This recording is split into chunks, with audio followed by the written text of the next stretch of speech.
Life पॉझिटिव्हच्या एका नवीन सादरीकरणामध्ये तुम्हा सर्वांचं मनपूर्वक स्वागत आहे. आजचा विषय आहे अर्धनारीश्वर. अर्धनारीश्वर. शंकर आणि पार्वती यांचं ऐक्य रूप हे अर्धनारीश्वर रूप म्हणून मानल्या जातं. या ठिकाणी आपण शंकर आणि पार्वतीचं एकात्मिक रूप दोन चित्रांमधून बघतो आहोत. डाव्या बाजूचं चित्र बघितलं तर आपल्याला अर्ध्या भागात शंकर दिसतात आहे, शंकराचे आयुध दिसतात आहे, शंकराचा नंदी दिसतो आहे आणि वामभागी पार्वती आहे, अन्नपूर्णा आहे. अन्नपूर्णेच्या हातामध्ये कमळ आहे आणि तिचं वाहन सिंह त्या ठिकाणी दिसत आहे. अर्धनारीश्वर ही फार मोठी अर्थपूर्ण संकल्पना आहे. अर्धनारीश्वरामध्ये आध्यात्मिक, सामाजिक आणि शास्त्रीय अर्थ दडलेला आहे आणि तोच अर्थ आपण विविध उदाहरणांद्वारे बघण्याचा प्रयत्न करणार आहोत.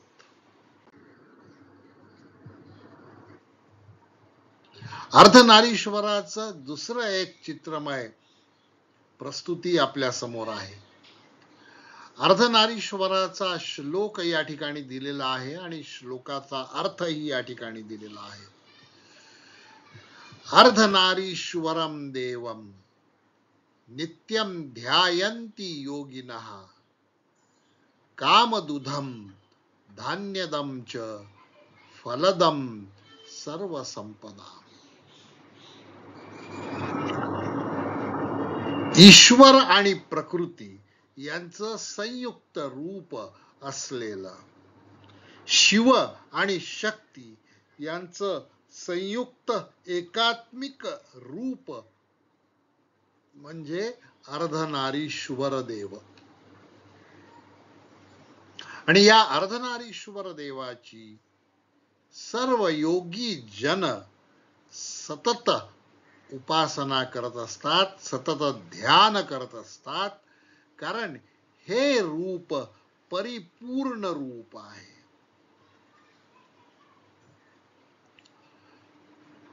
आता हे रूप कसं आहे?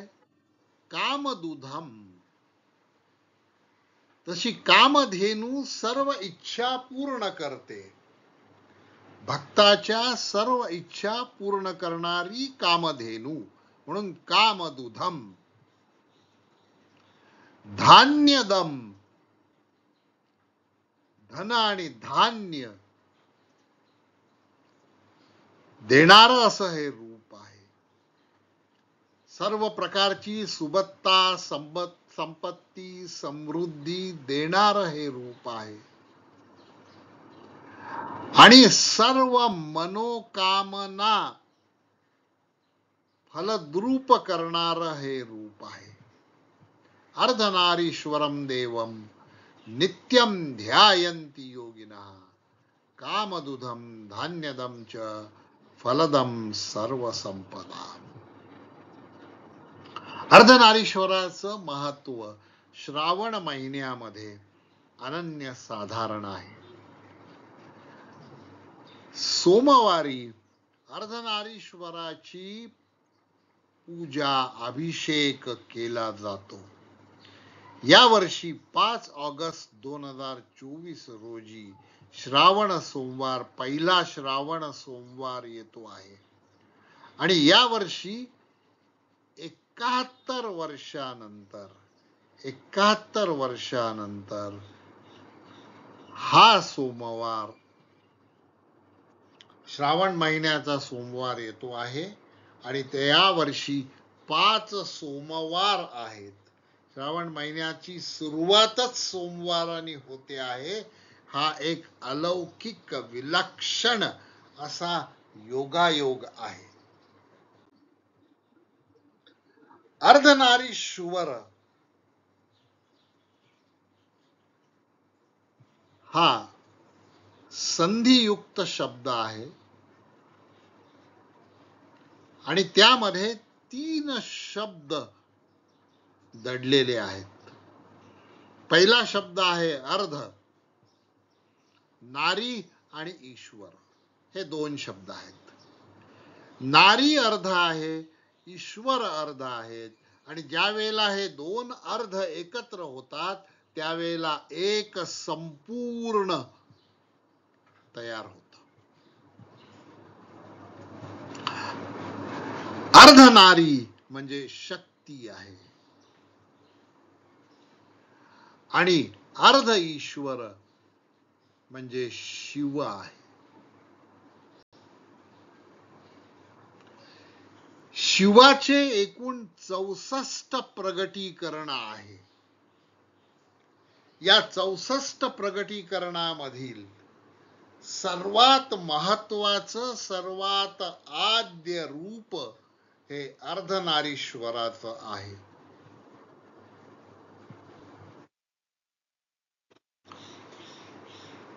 आणि या रूपामध्ये शिव हा उजव्या बाजूला आहे आणि शक्ती, पार्वती, अन्नपूर्णा, काली ही त्याच्या डाव्या बाजूला आहे. नर आणि नारी यांचं ऐक्य जीवनाचा गाडा चालविण्यासाठी, नवीन निर्मितीसाठी अत्यंत आवश्यक आहे. अर्धनारीश्वरामध्ये स्त्री आणि पुरुष तत्व हे 2 वेगवेगळे तत्व आहेत. या 2 तत्वांचं एकत्व, एकात्म्य आपल्याला दिसून येतं. स्त्री आणि पुरुष हे 2 विरोधी टोकं आहेत.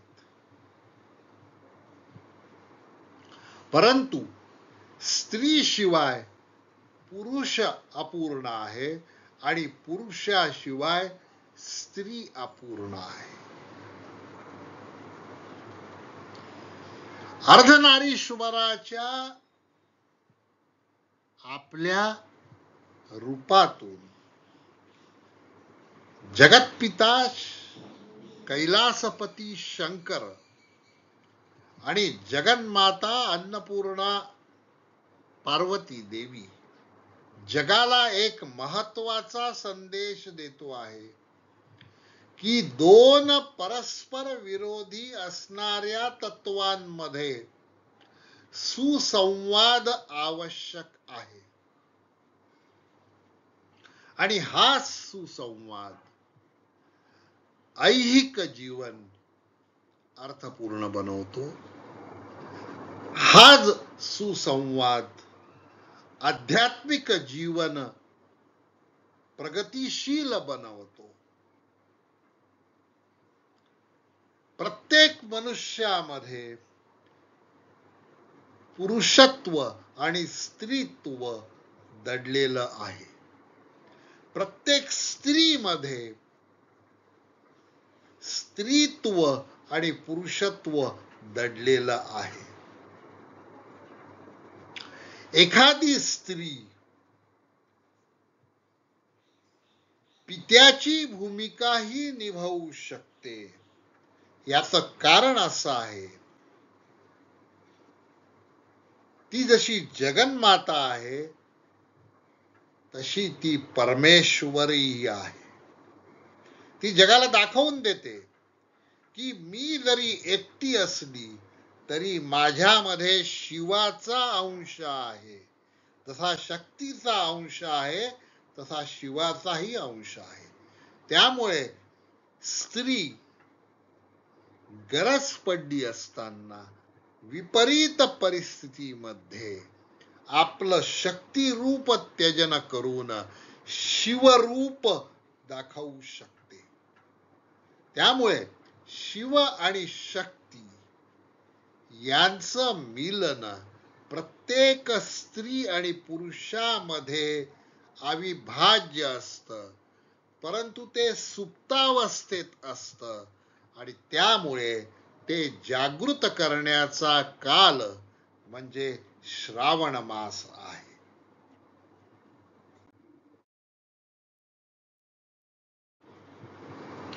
शिव आणि शक्ती यांच्या एकत्रीकरणातून नवीन ऊर्जा निर्माण होते. नर आणि मादी मधले भेद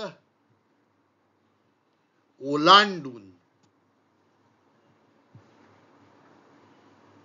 लिंग आणि त्याच्याशी जोडल्या गेलेले वैशिष्ट्य याच्या पलीकडे जाऊन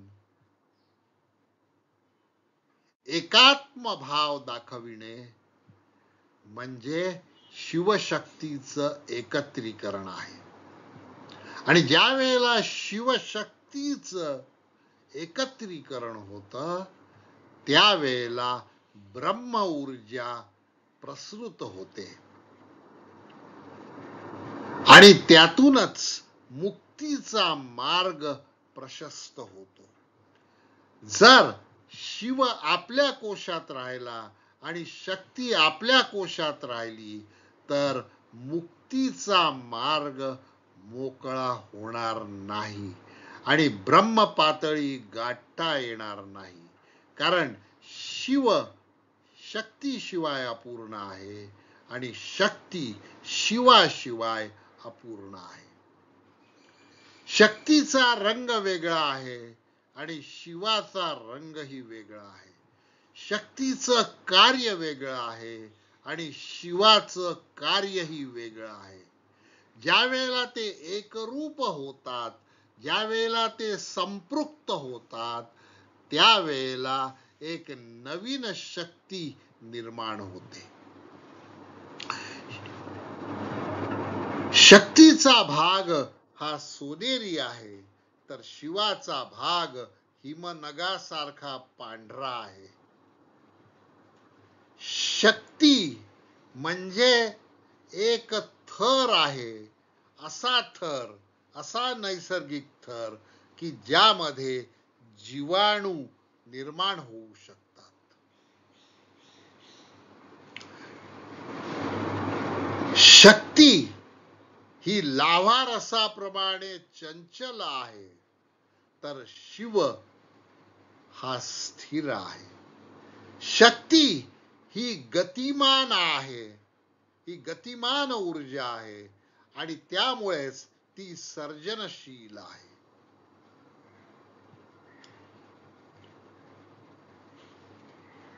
शक्ती ही शिवाची अभिव्यक्ती आहे. शिव शक्तीच्या माध्यमातून अभिव्यक्त होत असतो.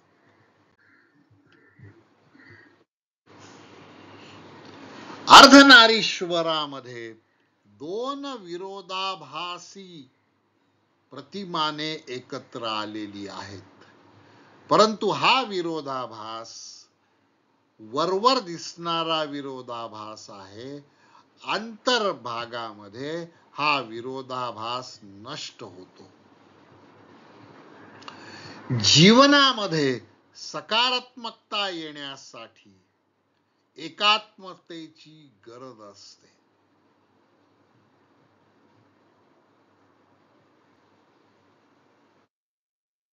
नारी ही आकांक्षा दर्शविते, तर आकांक्षा कशी पूर्ण करायची ते ईश्वर दर्शवतो.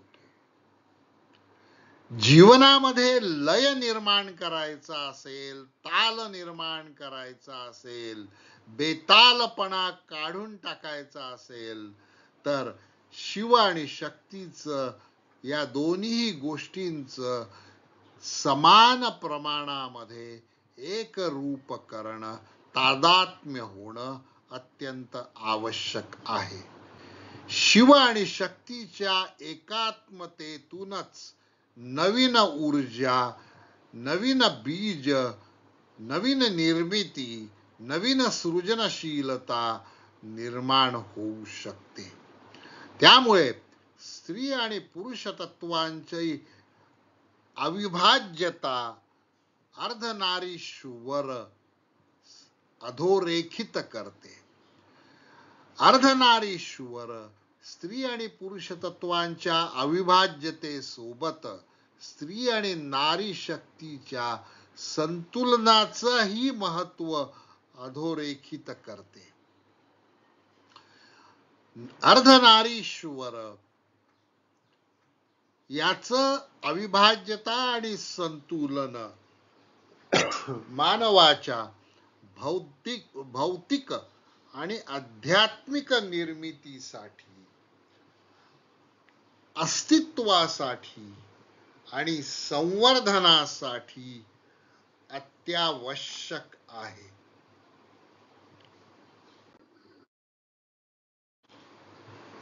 आणि म्हणून 5 ऑगस्ट पासून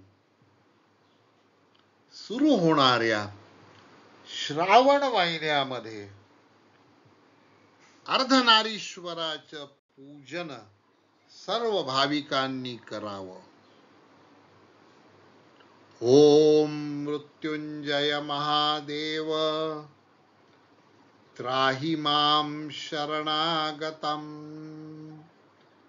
जन्म मृत्यू जरा व्याधी पीडितम कर्मबंधना. फार अर्थपूर्ण असा श्लोक आहे. संस्कृत मधला श्लोक आहे आणि संस्कृत इतकी समजण्यास सोपी भाषा जगात कुठेच नाही. ओम हा आद्य स्वर आहे. अ, उ आणि म या 3 वर्णांनी बनलेला आद्य स्वर आहे तो ओम. हे मृत्युंजय, हे महादेव, मला तार, माझं तारण कर.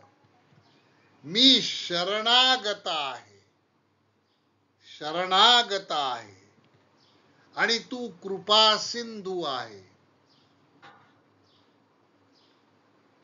माझी मुक्तता कर बंधनातून. कुठल्या बंधनातून? जन्म आणि मृत्यूच्या बंधनातून मुक्त कर. कारण तू मृत्युंजय आहेस. त्यामुळे जन्म मृत्यूच्या बंधनातून तू माझी सुटका करू शकतो. आणि जन्म झाल्यानंतर काय काय होतं? जरा असतात, आजारपण असतात, व्याधी असतात, त्यामुळे पीडा होते. आणि जन्म मृत्यूचा फेरा का निर्माण होतो? कारण कर्माचं बंधन असतं, पूर्वसंचित असतं, या जन्मातील कर्म असतं आणि त्यामुळे हे कर्मबंधन निर्माण होतं. हे कर्मबंधन तोडून टाक हे मृत्युंजया, हे महादेवा, हे कैलासपती.